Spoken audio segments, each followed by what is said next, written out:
Hello students, कैसे हैं आप? मैं हूं आपकी मास्टर गर्ल और आप मुझे सुन रहे हैं रॉयल आयुर्वेद अकेडमी पर। तो आज के इस वीडियो में हम बात करने वाले हैं अपने स्वस्त्रत के चैप्टर रोग अनुत्पादनीय अध्याय की। चैप्टर बहुत ज़्यादा इंपॉर्टेंट है, क्वेश्चन आता ही आता है, चाहे वो शॉर्ट में आए, लॉन्ग में आए और MCQ 20 से बनता ही है। तो मैं यहाँ पर आपके लिए लिख देती हूँ कि इससे क्या क्या आएगा। MCQ भी आएगा, SAQ भी आएगा और LAQ भी आएगा, यानी आ सकता है।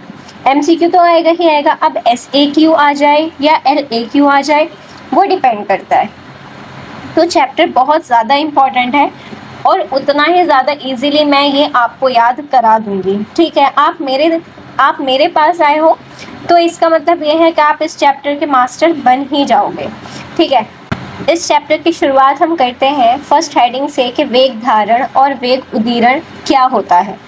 सबसे पहले शरीर के प्राकृतिक रूप से उत्पन्न होने वाले शारीरिक मल और दोष की गति को नियंत्रित करने वाली नैसर्गिक प्रेरणाओं को वेग कहा जाता है। तो समझ आ रहा है वेग क्या होता है? शरीर में प्राकृतिक रूप से उत्पन्न जो मल और दोषों की गति होती है, ठीक है, उन्हें वेग कहा जाता है। अब स्वस्थ और रुग्णता यानी मॉर्बिडिटी की अवस्था में इनकी मुख्य भूमिका होती है। अगर व्यक्ति स्वस्थ है या रोगी है, इसमें इसका बहुत बड़ा हाथ होता है। तो वेग धारण देखते हैं सबसे पहले कि वेग धारण शरीर में स्वतः और स्वाभाविक रूप से उत्पन्न होने वाले शारीरिक वेग जैसे मूत्र, पुरीष आदि को इच्छा शक्ति या अन्य बाह्य कारण से बलपूर्वक रोकना वेग धारण कहलाता है। यह शरीर में अपान वायु और अन्य प्राणवायु के प्रकोप का मुख्य कारण बनता है। यहाँ पर ये कह रहे हैं वेग का मतलब वो गति जो हमारे दोष और मल की होती है उसको क्या करना? धारण करना। धारण का मतलब रोकना।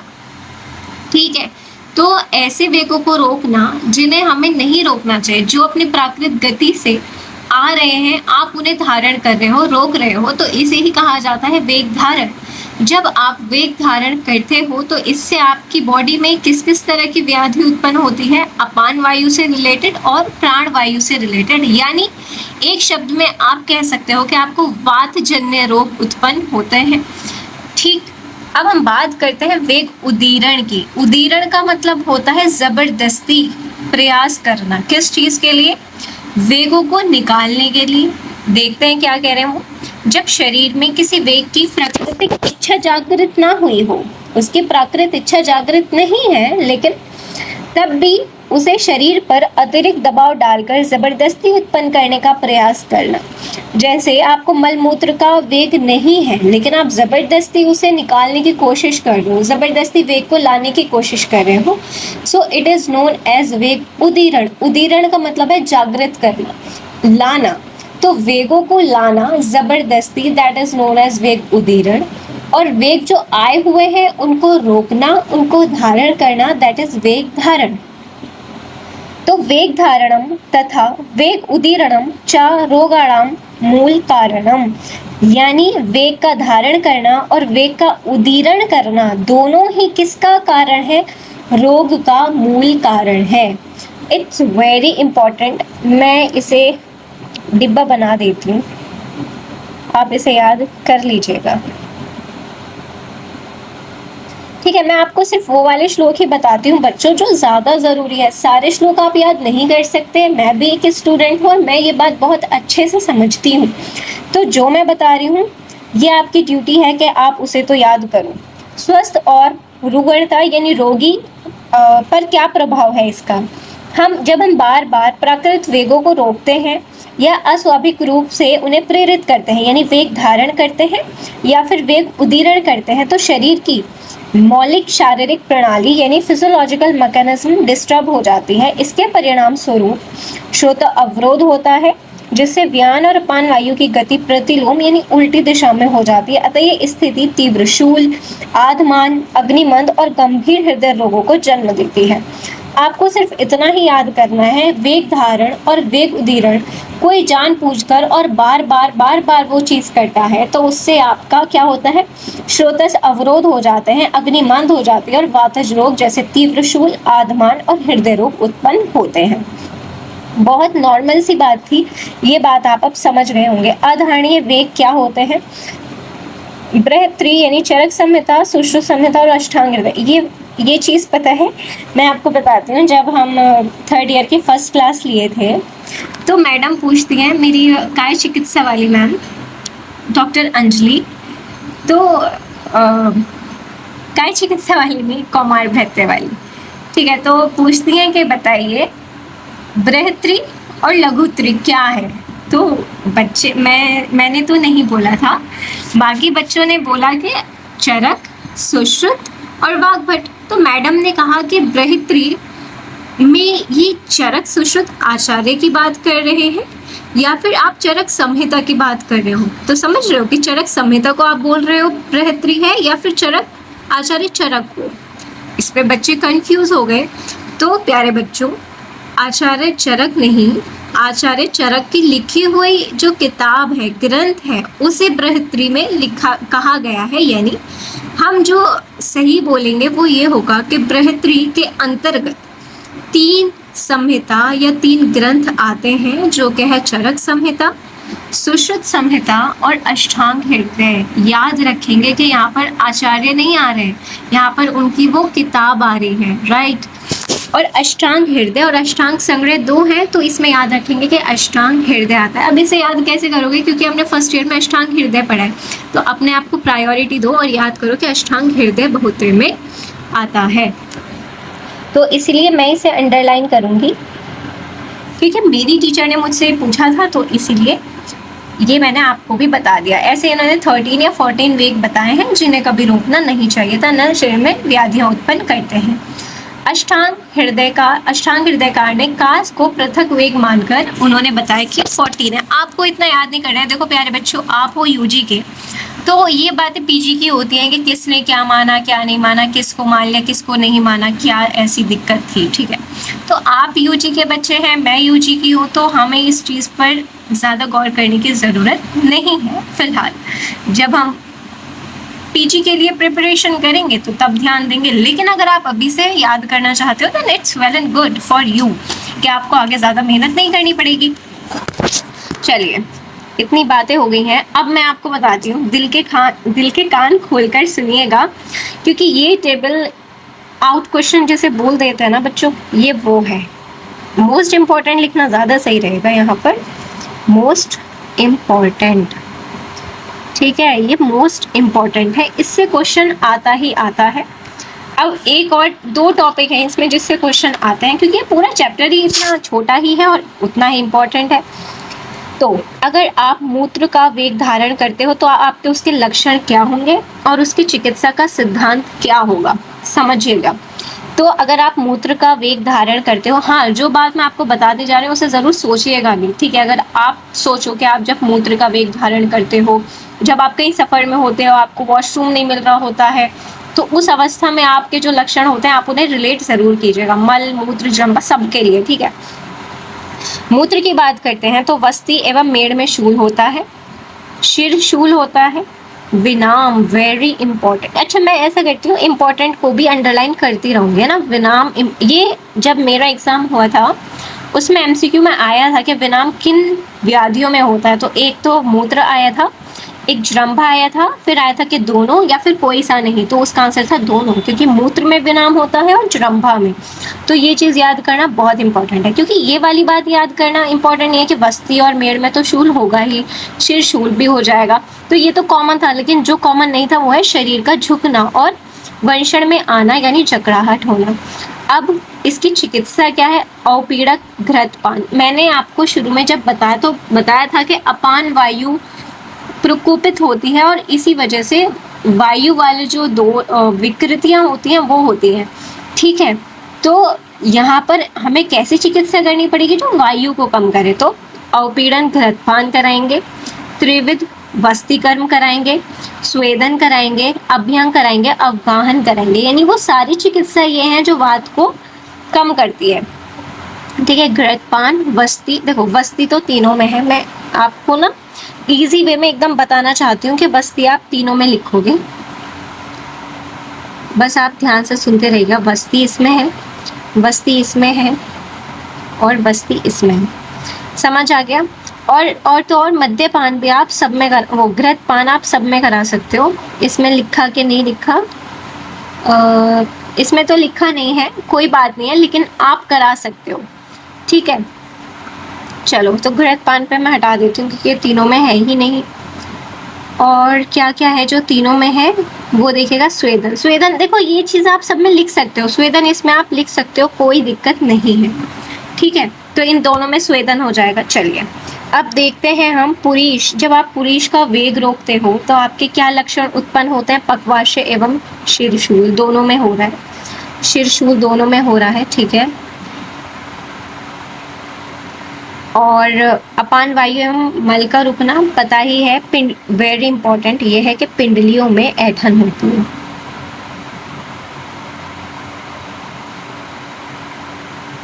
पिंडलियों में ऐंठन वेरी इंपॉर्टेंट, ठीक है। आधमान हो जाएगा। इसकी चिकित्सा क्या हो जाएगी? स्वेदन, अभ्यंग, अवगाहन, वर्ती। क्योंकि वर्ती हम किस में देते हैं?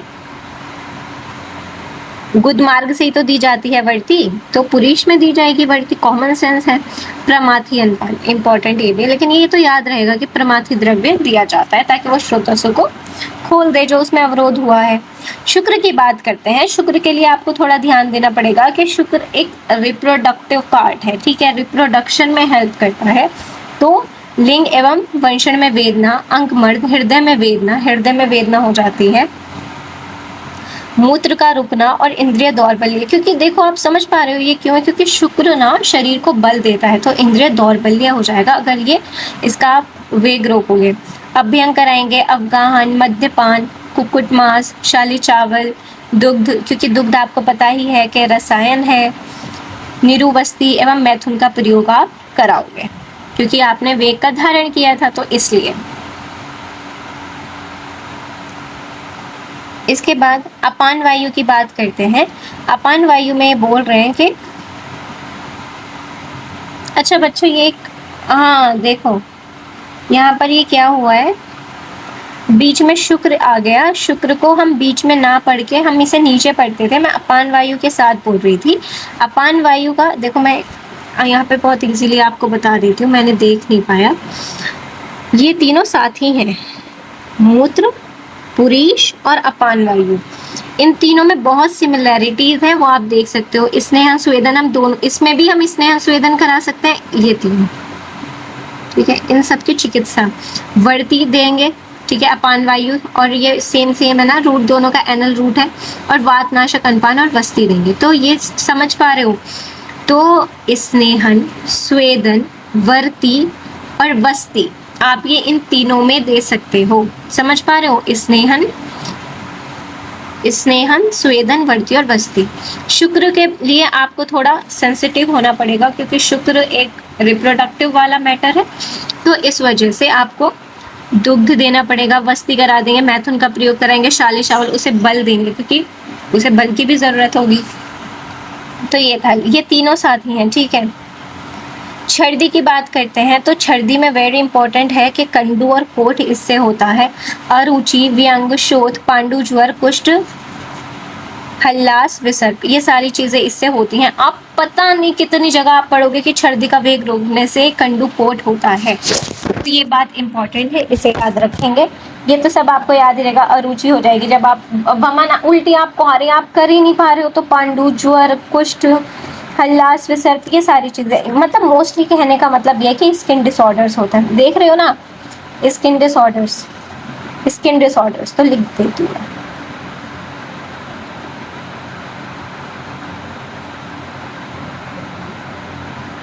क्या होता है? ये बहुत इंपॉर्टेंट बात है कि छर्दी का वेग धारण करने से स्किन डिसऑर्डर्स होते हैं। अब इसमें क्या आपको चिकित्सा करनी है? भोजन खिलाकर वमन कराओ। धूमपान क्यों कराना है? क्योंकि कफ की वजह से होती है, तो कफ सूख जाएगा। लंघन करा दो, सूख जाएगा। रक्त मोक्षण करा दो। वृक्ष अनपान दे दो ताकि कफ सूख जाए। व्यायाम करा दो ताकि वात बढ़ेगा तो कफ कम हो जाएगा। विरेचन करा दो। तो इजी, ये चिकित्सा तो इसका इतना वो नहीं था, मतलब कॉमन सेंस से हो रहा था, लेकिन ये चीज़ याद रखनी है कि छर्दी की वजह से स्किन डिसऑर्डर्स होते हैं। छवेतु यानी छींक, छींक में ये इंपॉर्टेंट है। मन्य स्तंभ यानी कि जकड़ाहट हो जाती है, सिर में शिरशूल हो जाता है, अर्दित हो जाता है, अर्धावभेदक हो जाता है। अर्धावभेदक मतलब माइग्रेन वाले जो अर्ध मतलब आधा, भेदक यानी आधे ही सिर में दर्द आपके होगा। इंपॉर्टेंट है ये सारे चीजें। तो अब आपको पता है छींक में आप चिकित्सा कौन सी करोगे, ऊर्ध्व जत्रुगत चिकित्सा करोगे, अभ्यंग दे दोगे, वात बाकी वात शामक दे दोगे। अभ्यंग, स्वेदन, धूमपान, नस्य, वातनाशक, आहार, भोजन के पश्चात घृतपान। बाकी सब तो आपने क्या देना है कि वातनाशक, बाकी ऊर्ध्व जत्रुगत वाली चीज इंपॉर्टेंट है। उद्गार की बात करते हैं तो ये क्या है, डकार है, यानी इसमें आपका क्या लक्षण होंगे, वातज लक्षण होंगे, क्योंकि आप वात को रोक रहे हो। तो हिक्का, श्वास, अरुचि, कंप, हृदय व उर का कांपना एवं जकड़ाहट, ये वाली चीज याद रख लीजिएगा खास तौर से। बाकी इसमें चिकित्सा हिक्का नाशक चिकित्सा होती है। जुरम्भा की बात करें तो मैंने आपको पहले ही बताया था कि विनाम इसमें इंपॉर्टेंट है। विनाम मैंने 2 ही जगह बताया, मूत्र में, देखो मूत्र में बताया था विनाम, और एक इसमें बताया है विनाम। ये 2 जगह है, क्वेश्चन इससे आ सकता है। आक्षेप, संकोच, सुप्ति, और ये चीज याद रखनी है। और इसमें वैसे तो ये सारे ही इंपॉर्टेंट है, ठीक है, ये सारे ही याद कर लेना। और इसकी चिकित्सा क्या है, वातनाशक उपचार इसमें करा देंगे, क्योंकि ये सारे मोस्टली जो वेग हैं वो वात का ही तो प्रकोप करते हैं। क्षुधा की बात करें, अगर आप भूख को रोकते हो, भूख मतलब आपको भूख लगी है फिर भी आप खाना नहीं खा रहे, तो इससे क्या होगा, कृशता, दौर्बल्य, वर्ण विकृति, अंगमर्द, अरुचि, भ्रम, कॉमन सेंस था सारा। इसमें आपकी चिकित्सा क्या हो जाएगी, स्निग्ध दो, उष्ण दो और लघु भोजन दो, उसे काम हो जाएगा। पिपासा की बात करें तो कंठ मुख का सूखना, बाधिर्य इंपॉर्टेंट है कि बाधिर्य अंधापन हो, बाधिर्य हो जाता है, मतलब बहरापन हो जाता है, ठीक है, बाधिर्य मतलब बहरापन, श्रम, थकावट, अंगसाद और हृदय व्यथा हो जाती है। शीतल एवं तर्पण अन्नपान करा देना चाहिए, वेरी इजी। वाष्प यानी अश्रु की बात करें, इंपॉर्टेंट है, प्रतिशय, नेत्रोग, हृदय, अरुचि और भ्रम, ये सारी चीजें इससे हो जाती हैं। आंखों की बात कर रहे हैं ना, आंसू को रोक रहे हो तो नेत्र रोग हो जाएगा, और जब दिल टूटता है तो इंसान रोता है तो हृदय रोग होता है। अरुचि, भ्रम और प्रतिशय, नज़ला, क्योंकि आपने देखा होगा जब आप रोते हो, इसे ऐसे याद करो, आप कब रोते हो, जब आपका दिल टूटता है। रोते किससे हो, आंखों से, तो नेत्र रोग, हृदय रोग हो जाएगा। और जब आप रो लेते हो तो नज़ला भी हो जाता है आपको, तो प्रतिशय, अरुचि और भ्रम, खाने का मन नहीं करता और चक्कर आने लगता है।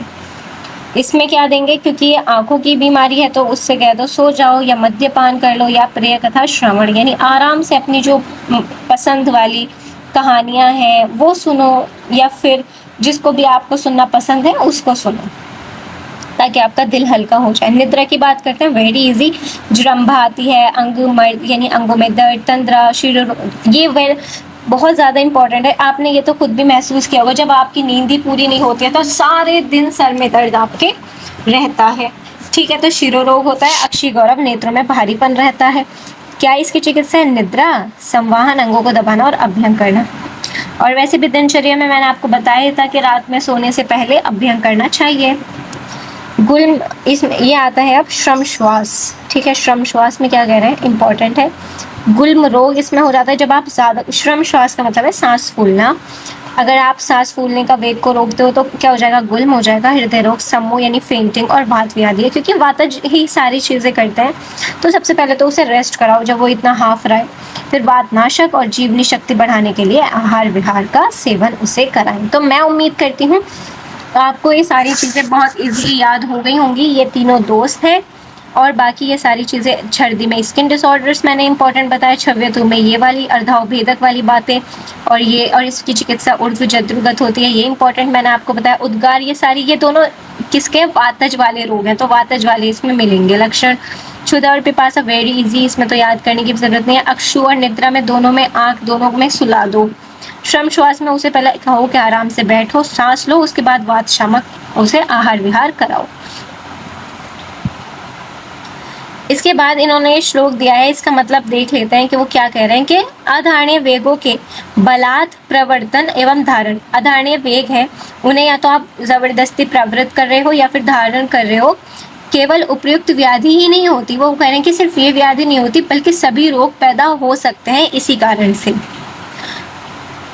और व्याधि ऊपर दी गई है। अन्य सभी रोगों में भी वात का प्रकोप होता है, अतः कुपित वायु का अनुलोमन वात नाशक अनपान। देखो यहाँ पे इन्होंने सारी बात एक लाइन में कह दी कि अगर आपको कुछ भी समझ नहीं आ रहा कि क्या चिकित्सा करे तो वात नाशक औषधि, वात नाशक अनपान लिख के आप आ जाओगे तो कोई आपके नंबर काटने वाला है ही नहीं। देखो आयुर्वेद में एक चीज बड़ी अच्छी है, यहाँ पे ये फिक्स नहीं है कि इसे अतिसार हुआ है तो इसे मूंग दाल ही देनी है, बाकी कुछ नहीं दे सकते। अगर इसे कुष्ठ हुआ है तो हम इसे खदीर ही देंगे और कुछ दे ही नहीं सकते, ऐसा नहीं है। बाकुची आप उसे दे सकते हो, नींबू के पत्तों से उसे नहला सकते हो। तो एक यहाँ पे नहीं, आप जो भी आपको लगता है कि ये सही है, ये इन डिसीजेज में यूज किया जा सकता है तो आप लिख सकते हो। तो जब मुझे इसका रूट कॉज पता है कि वेग धारण करने से वात का प्रकोप होता है तो चिकित्सा तो मुझे वात शामक करनी है। अब वात शामक औषध दो, आहार दो या विहार कराओ, डिपेंड आप पे है, लेकिन वात शामक होना चाहिए। आपको कुछ भी समझ नहीं आ रहा, एक शब्द में आपका ये आंसर बिल्कुल सही हो जाएगा कि हम वात नाशक उपचार करते हैं। समझ आ गया प्यारे बच्चों। अब हम बात करते हैं कृत्रिम वेग उदीरण की अवधारणा, कॉन्सेप्ट ऑफ वेग उदीरण।